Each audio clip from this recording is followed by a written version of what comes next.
We all remember that moment, right? Mm. When the Human Genome Project gave us that first stunning draft, it really felt like we finally had the instruction manual for human life, all laid out, clean, linear. Mm-hmm. But the real revelation came after. It was like having this ancient textbook in an alien language where only, what, 1.5% actually made sense as functional machines, and the other 98.5%. That turned out to be the secret grammar controlling everything. That is the perfect way to frame it. I mean, the whole idea of modern pathology, the disease is rooted in molecular malfunction, has just evolved so radically. It's moved way beyond simple genetic mutations. We're now synthesizing knowledge about, well, about the breathtaking level of complexity beyond that sequence. We're talking about the dynamic cellular machinery, the control systems, and the aberrations in those systems that actually cause disease. So our mission today is to give you a bit of a shortcut, a deep dive that cuts through the noise. We're going to walk through the foundational concepts that really underlie modern medicine, starting with that genomic blueprint. Then we'll navigate the complex factory that keeps a cell alive, and maybe even look at the future of patient-specific regenerative medicine. Exactly. We'll be decoding the mystery of the genome's dark matter. We'll get into how these tiny non-coding RNAs can rule entire genetic programs with just exquisite precision. And we'll show you how a deceptively simple mechanism at the mitochondrial membrane can decide if a cell is going to thrive or if it's programmed to die. The goal is for you to walk away really understanding that critical foundation. All right, let's dive in. The genomic blueprint. Architects versus materials. So let's start with that central paradox, the one that really defines human complexity. We have this blueprint. It's enormous. 3.2 billion base pairs.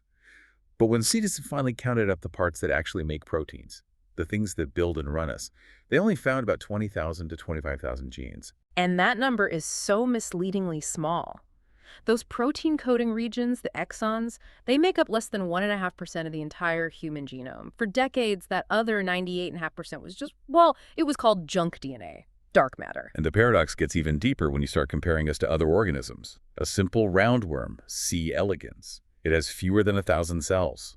Its genome is 30 times smaller than ours, yet it has roughly the same number of protein-encoding genes, about 20,000. And that is the profound realization. That's what has defined the last 2 decades of genomic research. If you think of proteins as the construction materials, the bricks, the difference between a worm and a human isn't the number of bricks. It's the sophistication of the architectural planning. That 98.5% of non-coding DNA, that's the intricate control system. So it's not filler at all. It's the entire control deck. It's the entire control deck. Exactly. We now know that over 85% of the human genome is actually transcribed into RNA, and nearly 80% is actively dedicated to regulating when, where, and how much a gene is expressed.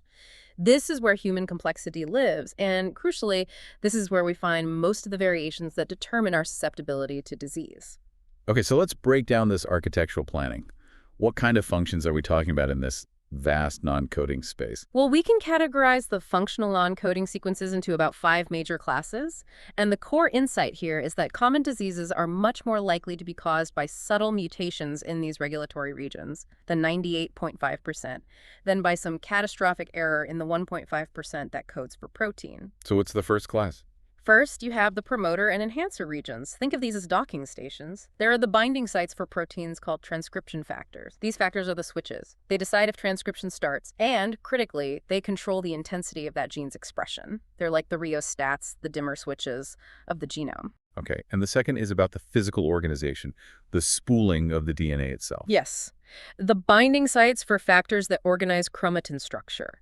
These are proteins that are absolutely essential for folding and maintaining the higher order structure of the DNA. They're like internal scaffolding, deciding whether a gene is easily accessible, what we call open chromatin, or if it's locked away in condensed chromatin. Right. And third are the regulatory RNAs. Non-coding regulatory RNAs. This is a huge expanding category. It includes things like microRNAs or miRNAs and long non-coding RNAs, LNCRNAs. We'll definitely talk more about those. But these are instruction molecules themselves, transcribed from the genome, that then go on to regulate other genes. Okay, next up, the specialized hardware that keeps that whole 1.8 meter long structure from falling apart. That's the fourth class.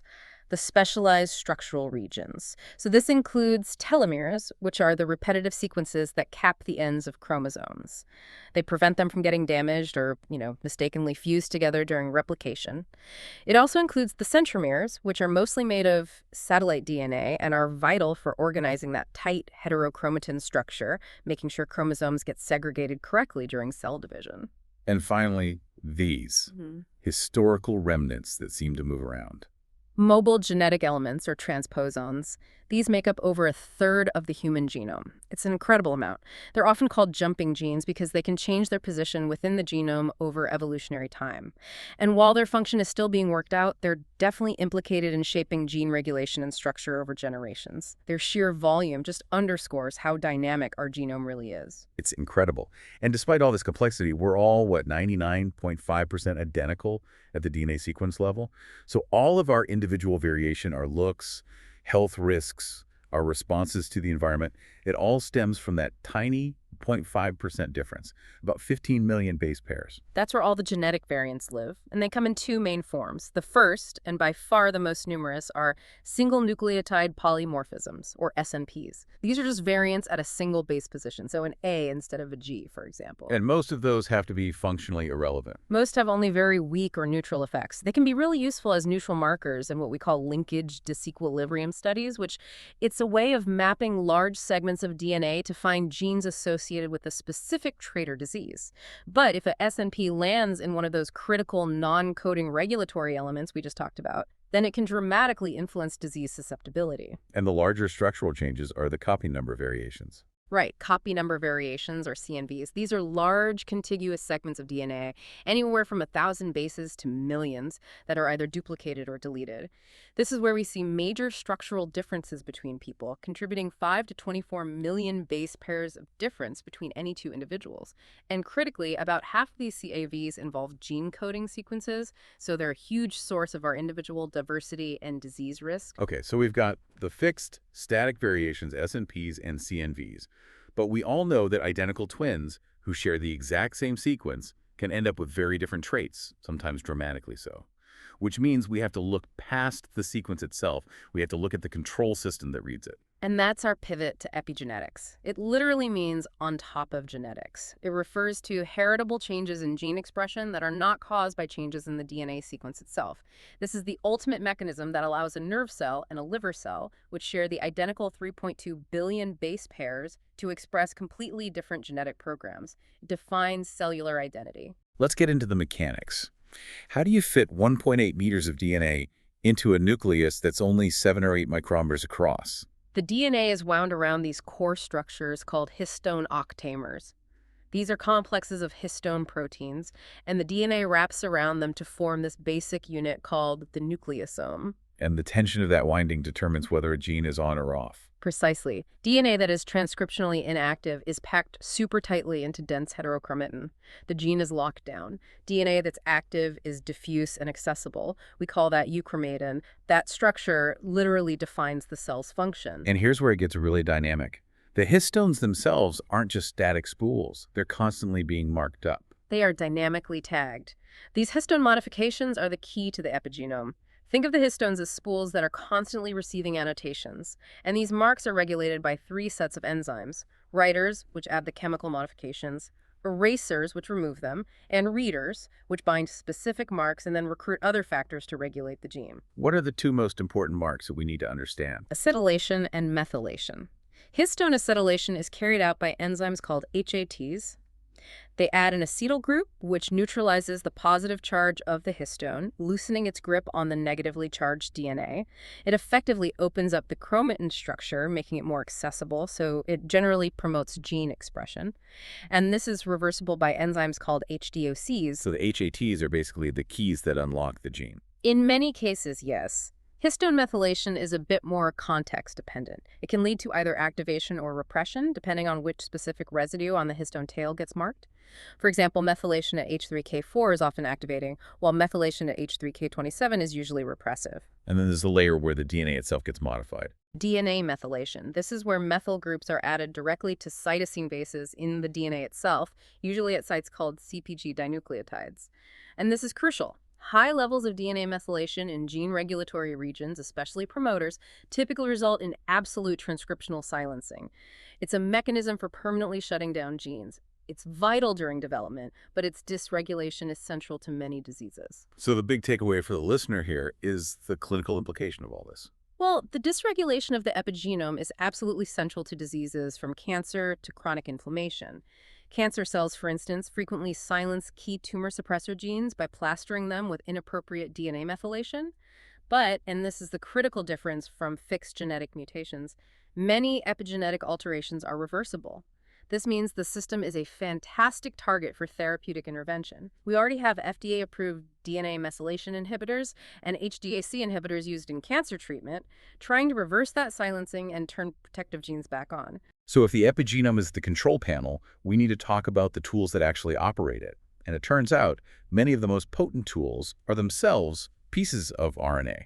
Let's start with the incredible detail provided by microRNAs or miRNAs. These are tiny molecules only about 22 nucleotides long, on average. They don't encode proteins. Instead, they are master modulators. They control entire genetic programs by acting on messenger RNAs.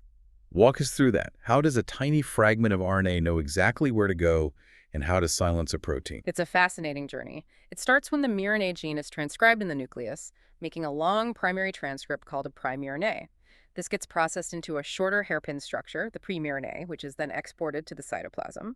There, an enzyme called dicer trims it down to the mature single-stranded miRNA, and that mature strand gets loaded into something called the RNA-induced silencing complex, or RISC. The miRNA strand is the guide. It directs RISC to target messenger RNAs based on sequence complementarity. So RISC is the executioner. What does it do when it finds the target? It does one of two things. If the match is perfect, which is more common in plants, RISC actually cleaves and degrades the mRNA. But more commonly in humans, the match is imperfect. In that case, RISC just sits on the mRNA and represses its translation into a protein. Either way, the protein gets silenced after the initial gene transcription. It's just astonishing that the human genome has almost 6,000 of these miRNA genes. The power here is the scalability, right? One miRNA can silence dozens, maybe hundreds of different genes at the same time. Precisely. It allows for the co-regulation of entire functional programs. And this isn't just academic. We use synthetic versions called small interfering RNAs, or siRNAs, in the lab all the time to knock down specific genes. We now have several FDA-approved siRNA drugs used to treat diseases caused by too much of a certain gene product, like some forms of amyloidosis. Okay, so moving from those small, precise fragments to this vast, mostly unexplored frontier, the long non-coding RNAs or LNC RNAs, this is a universe that might be 10 to 20 times larger than our entire set of protein-coding genes. LNC RNAs are basically just non-coding RNAs over 200 nucleotides long. They don't just repress translation, they modulate gene expression through these incredibly diverse, often structural mechanisms, working right in the nucleus to influence the chromatin architecture itself. Can you give us a tangible example of that architectural role? The most famous example is XAS. This LNC RNA is necessary for inactivating one of the two X chromosomes in female mammals. XAST literally forms this massive physical repressive cloak or scaffold over the entire chromosome, which triggers widespread heterochromatin formation and silencing. A master lock for a whole chromosome. What about the ones that regulate smaller gene clusters? LNC RNAs have all sorts of nuanced roles. They can act as scaffolds, bringing together different protein complexes to specific spots on the genome, or conversely, they can act as decoys. They can bind to transcription factors in the cytoplasm, preventing them from ever reaching the nucleus. They are, quite literally, architects of the molecular environment. Speaking of molecular toolkits, we absolutely have to talk about the system that changed everything, CRISPR-Cas9. What's often overlooked is that this revolutionary technology came from such a basic, unexpected source. The origin is truly remarkable. It was discovered as the acquired immune system of bacteria. It's how they protect themselves against invading viruses or phages.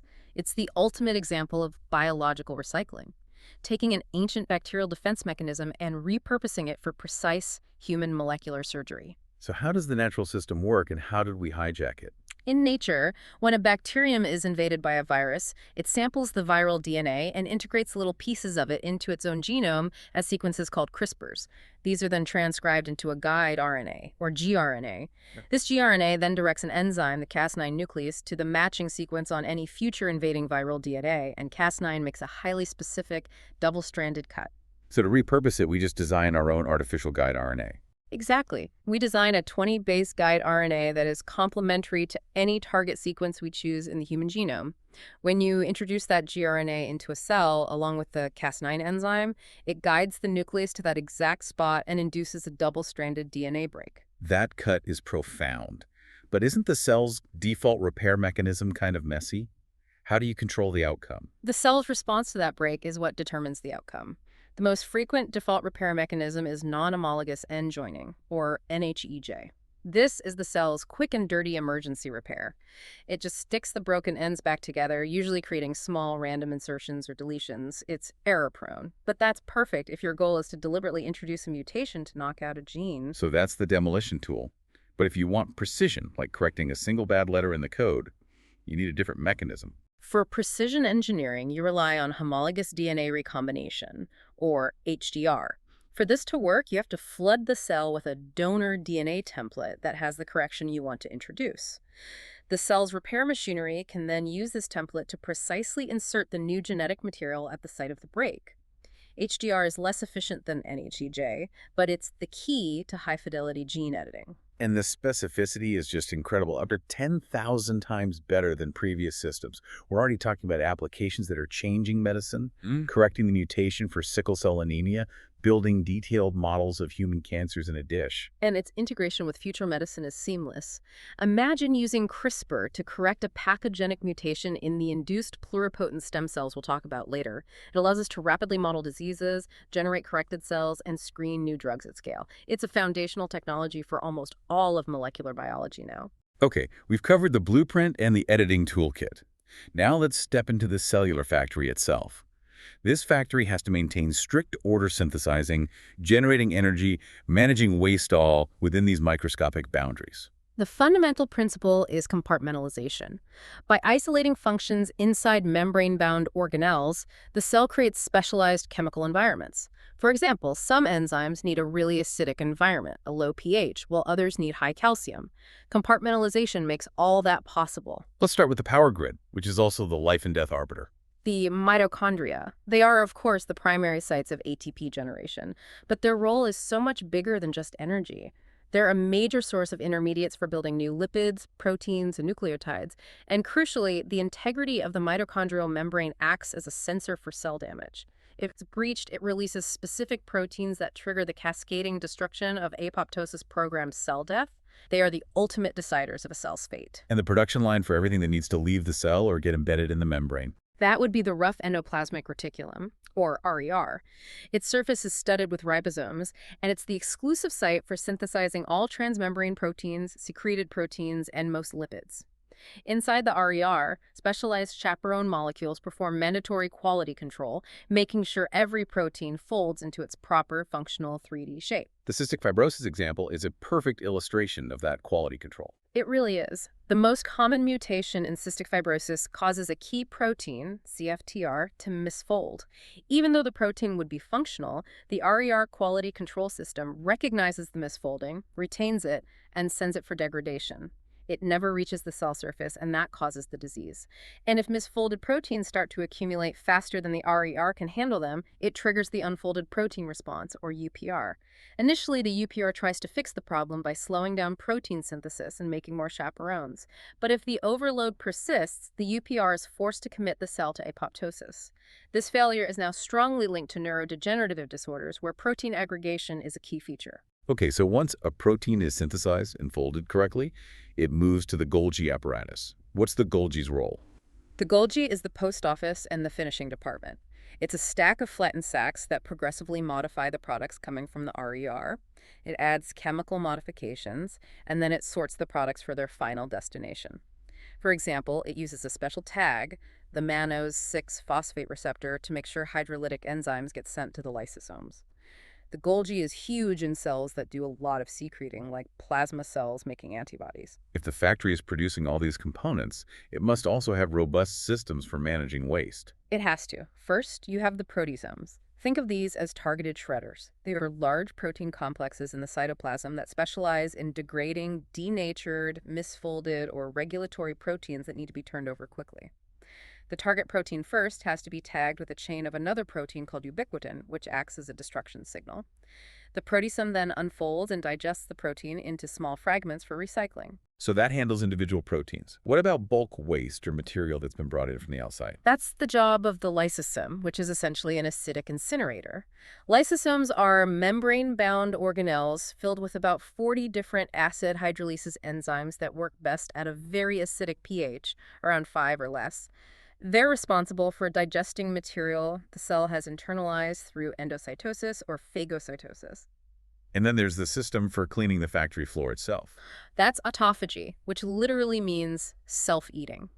This is the lysosomal process for digesting the cell's own damaged or old organelles. It's a vital maintenance program. For instance, mitophagy specifically clears out old mitochondria to ensure the power plants are always fresh. Autophagy really ramps up during nutrient starvation to salvage essential components and promote survival.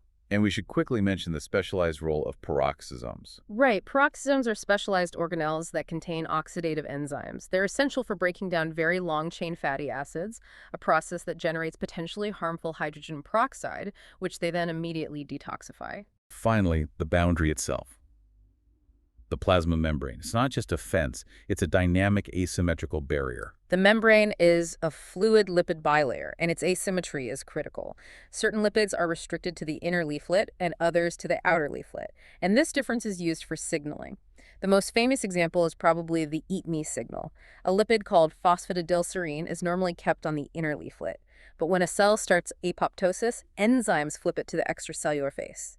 Once it's externalized, it becomes this potent eat-me signal recognized by phagocytes, which allows them to clear the dying cell without causing inflammation. And the organization within that fluid membrane is handled by lipid rafts. Lipid rafts are these specialized temporary microdomains in the membrane that are enriched in cholesterol. They basically provide organized platforms that concentrate specific receptors and signaling molecules, which helps regulate processes like cell adhesion and signal transduction. The membrane's role as a selective barrier means most things need active help to get across. What gets a free pass with passive diffusion? Only small nonpolar molecules like oxygen and carbon dioxide and hydrophobic molecules like steroid hormones can readily dissolve in the lipid bilayer and just diffuse across. Small polar molecules like water can diffuse, but very slowly, which is why tissues that handle high volumes of water, like your renal tubules, rely on specialized channels called aquaporins. But the lipid bilayer effectively excludes almost everything else. Absolutely. It's a barrier to large polar molecules like glucose and all charged ions. This means you need active transport using specific protein channels or carriers. Active transport moves things against their concentration gradient, which requires energy either directly from ATP or indirectly by coupling movement to another ion's gradient, like using the sodium gradient to pull nutrients into your intestine. And why is this active pumping so fundamentally critical for a cell's survival? For osmotic balance, the cell is packed with charged proteins and metabolites, which attracts a lot of water. So cells have to constantly pump out small inorganic ions, like sodium, using ATP-dependent pumps to prevent themselves from swelling up and bursting. If a cell loses its ability to make ATP, say, during a stroke or toxic injury, that pump fails, water rushes in, and the cell swells and ruptures. That's a key feature of cell injury. Okay, finally, let's cover bulk uptake, or endocytosis. We can define two main mechanisms here. First is caveolé-mediated endocytosis. These are small invaginations of the membrane. You can think of it as cellular sipping used for continuous low-volume uptake of small molecules like folate. And the second, more specific method is receptor-mediated. Right, receptor-mediated endocytosis. This happens at specialized regions called clathrin-coated pits. It allows the cell to concentrate and selectively internalize specific macromolecules, like LDL cholesterol or iron-bound transferrin. The vesicle that's formed then loses its clathrin coat and fuses with an acidic endosome where the cargo is released. The sheer volume of material moving across the membrane must require constant recycling. It does. A cell can ingest the equivalent of 10 to 20% of its own volume and 1 to 2% of its entire plasma membrane every single hour. So endocytosis, taking things in, and exocytosis, releasing things, have to be tightly coupled to prevent the cell from just running out of membrane. Okay, so the cell is constantly being bombarded by signals from its neighbors and its environment. Its ability to correctly process this information defines its role in the tissue. And we categorize that signaling based on the distance the signal travels. Paracrine signaling affects only immediate neighbors. Autocrine is self-affecting, where a cell stimulates itself. Endocrine is long distance through the bloodstream, like hormones. And synaptic is the specialized, rapid communication between neurons. And those signals are received by receptors, either inside the cell or on the surface. Intracellular receptors are only for lipid-soluble ligands, things like steroid hormones that can diffuse right across the membrane. Once bound, they often go to the nucleus and act as transcription factors. Cell surface receptors are transmembrane proteins. When a ligand binds, it triggers a conformational change that kicks off an intracellular cascade. Let's focus on the three major signal transduction mechanisms, starting with the most common one, phosphorylation. Kinase receptors trigger phosphorylation, adding a charged phosphate group, which is the universal language of signaling. You have receptor tyrosine kinases, or RTKs, like the EGF receptor, which have their own intrinsic kinase activity. Then you have non-receptor tyrosine kinases, like CIC, which are recruited to the receptor after the ligand binds. And this is always balanced by phosphatases, which remove the phosphates to turn the signal off. Next, the complex dance of the G protein. G protein-coupled receptors, or GPCRs. They have this characteristic serpentine structure snaking through the membrane 7 times. When a ligand binds, the GPCR activates an intracellular G protein, which then triggers downstream pathways, like generating the second messenger CAMP or releasing calcium from the ER. And finally, the pathways that rely on regulated destruction and cleavage, which are so crucial for development. Yes, these non-enzymatic pathways. The Notch pathway is a great example. Ligand binding triggers a proteolytic cleavage of the receptor itself. A fragment of the receptor is released and goes straight to the nucleus to act as a potent transcription factor. Similarly, the Wnt-Frizzled pathway is key. Normally, a protein called catenin is constantly being destroyed by the proteasome, but when a Wnt ligand binds, it stabilizes ecinin, preventing its destruction. The stabilized protein then migrates to the nucleus, where it helps form a gene-activating complex. It's all about controlling protein stability. So growth factors are the messengers that tell a cell to survive, grow, divide, and move. They basically give the go signal. And their dysregulation is often the foundation of cancer. A few critical examples: EGF and TGF-alpha are powerful mitogens for epithelial cells. Their receptor, EGFR, is a huge clinical target because it's frequently mutated or amplified in lung, breast, and brain cancers. Then there's the factor that promotes scattering. HGF, or hepatocyte growth factor. It's also called scatter factor because if you put it on a colony of cells, they break apart and migrate. It's mitogenic and promotes motility. Its receptor, MET, is often overexpressed in tumors, driving their invasive behavior. Then there's the most important factor for blood vessel development, VEGF, vascular endothelial growth factor. It's the master angiogenetic factor, and its synthesis is highly regulated by oxygen. Hypoxia is the most important inducer. And VEGF shows up in two huge clinical areas, often with opposite goals. Correct. On one hand, it drives cancer growth by feeding tumors with new blood vessels. On the other hand, anti-VEGF therapies have completely revolutionized ophthalmology. They're used to treat wet macular degeneration, a major cause of blindness, by reducing that pathological blood vessel growth. And finally, PDGF, or platelet-derived growth factor, it's released by platelets at a wound site, and it's a powerful chemoattractant, drawing in fibroblasts and smooth muscle cells to start the repair process. You mentioned that TGF-beta has this complex dual nature. Sometimes it helps, sometimes it harms. How does that work? TGF-beta is fascinating because its actions are entirely context-dependent. On one hand, it is profoundly pro-fibrotic. It stimulates fibroblasts to produce massive amounts of collagen and other scar tissue components. And it inhibits the degradation of that scar tissue. This is the key driver of pathological fibrosis and scarring in chronic diseases of the lung, liver, and kidney. So it's responsible for the scar tissue that ends up impairing organ function. Exactly. But on the other hand, it's also a powerful anti-inflammatory agent. It acts to limit and terminate immune responses. Animals that genetically lack TGF-beta develop widespread fatal inflammation. So it's a master regulator trying to impose order and healing, even if that healing means replacing functional tissue with a rigid scar. Okay, let's talk about the extracellular matrix, or ECM. This is the scaffolding of the tissue. But it's so much more than just a passive space filler. It's an active regulator. Absolutely. It provides mechanical support, but it also actively regulates cell proliferation by binding and displaying growth factors. And most importantly, its integrity, especially the basement membrane, is the essential scaffold for tissue renewal. If that scaffold is destroyed, organized regeneration is impossible. And there are two basic forms of this matrix. The interstitial matrix is the amorphous gel between cells, rich in fibrillar collagens. The basement membrane is a highly organized, flat mesh that surrounds epithelia and endothelia, made mostly of type V collagen and laminin. Well, let's focus on the components that provide tensile strength. Yeah. The collagens. Collagens form this rope-like triple helix. To get their immense strength, they have to be cross-linked, a process that requires an enzyme that depends on vitamin C. This is why scurvy, a simple vitamin C deficiency, results in failed wound healing and fragile blood vessels. And genetic defects in collagen cause diseases like osteogenesis imperfecta, brittle bone disease. And what gives tissues like skin and blood vessels their ability to recoil? That would be elastin. Elastic fibers allow tissues to stretch and snap back. They rely on another protein, fibrillin, to form a supportive mesh.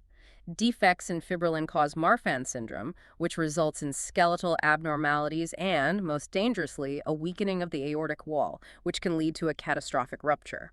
Finally, how does the cell physically grab hold of this external world? Through integrins. These are transmembrane receptors that act as the physical and signaling link between the cell's internal cytoskeleton and the ECM. But they're not just anchors. They are active adhesion receptors that trigger complex signaling cascades that regulate cell movement, shape, and differentiation. They're absolutely critical in inflammation, for leukocyte adhesion, and for platelet aggregation. They're the cell's constant line of communication to its physical environment. The ultimate control system for any living population is ensuring proper growth, division, and replacement. And the life of a cell is governed by the highly regulated cell cycle. The cell cycle proceeds through these distinct phases, G0, G1, S, G2, and M, which is mitosis. And the progression is strictly controlled by oscillating proteins called cyclins, which complex with enzymes called cyclin-dependent kinases, or CDKs. For example, the cyclin D-CDK46 complex is essential for driving the cell past that key G1 to S transition, committing it to division. But the real protection for the organism isn't the gas pedal, it's the quality control points, the checkpoints. Genomic fidelity relies entirely on these checkpoints. The G1S checkpoint is the first gate. It monitors DNA integrity before the cell commits to replication. The G2M checkpoint is the final check, making sure the DNA was copied accurately before the cell physically divides. And if the checkpoints find damage, what are the cell's options? First, the checkpoint triggers a delay to allow time for DNA repair. If the damage is too severe to fix, the cell has two fates, often triggered by the famous p53 pathway. It either undergoes apoptosis or it enters senescence, which is a permanent, non-replicative state. Defective checkpoint proteins, on the other hand, allow damaged cells to divide, which is a fast track to malignant transformation. And the brakes on the system are the CDK inhibitors. Yes, the CDK inhibitors are CDKIs. These proteins enforce the checkpoints by binding and inhibiting the CDK cyclin complexes, essentially slamming the brakes when damage is detected. Beyond just division, proliferation demands a metabolic revolution. A cell has to build enough biomass for two daughter cells. This brings us to the Warburg effect. This is one of the most counterintuitive phenomena in cell biology. Growth factor signaling forces the cell to shift its metabolism to aerobic glycolysis, even when there's plenty of oxygen available. And that's incredibly inefficient for energy, right? Massively so. It generates only 2 ATP per glucose compared to about 36 from efficient oxidative phosphorylation. The cell is deliberately choosing a less efficient energy path. Why would it do that?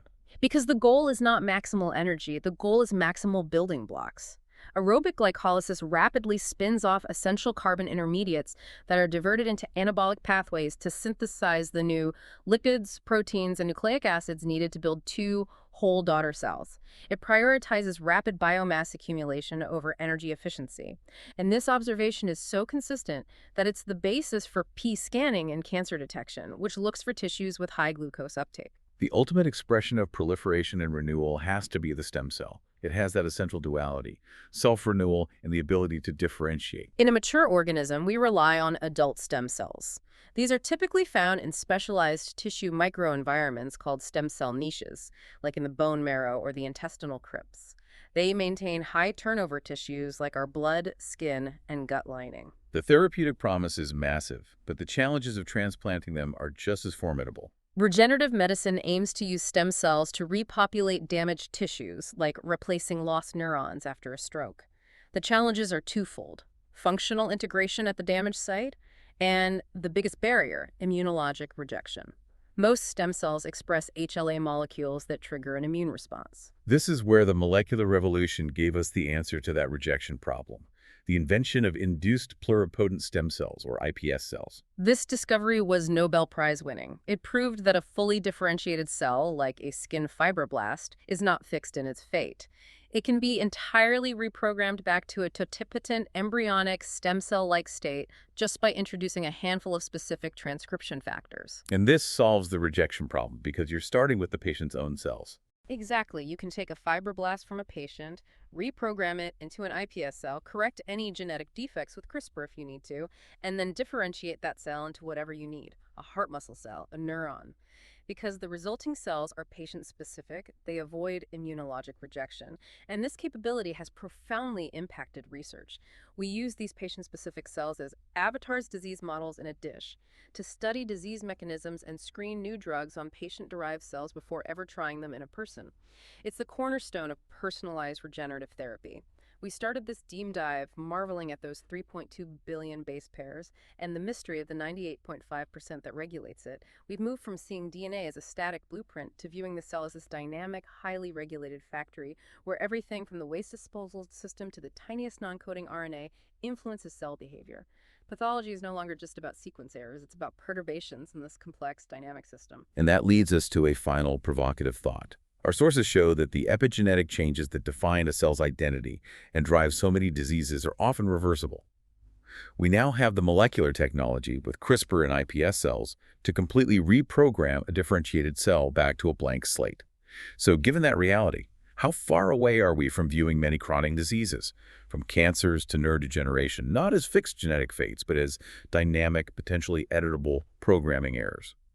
What will you do with the knowledge that your cells are not just static machines, but continuously updated, revisable blueprints? That transformation of perspective is truly the most exciting frontier in biology today. It's redefining what is possible. Thank you for joining us on this deep dive into the molecular world. We'll talk to you next time.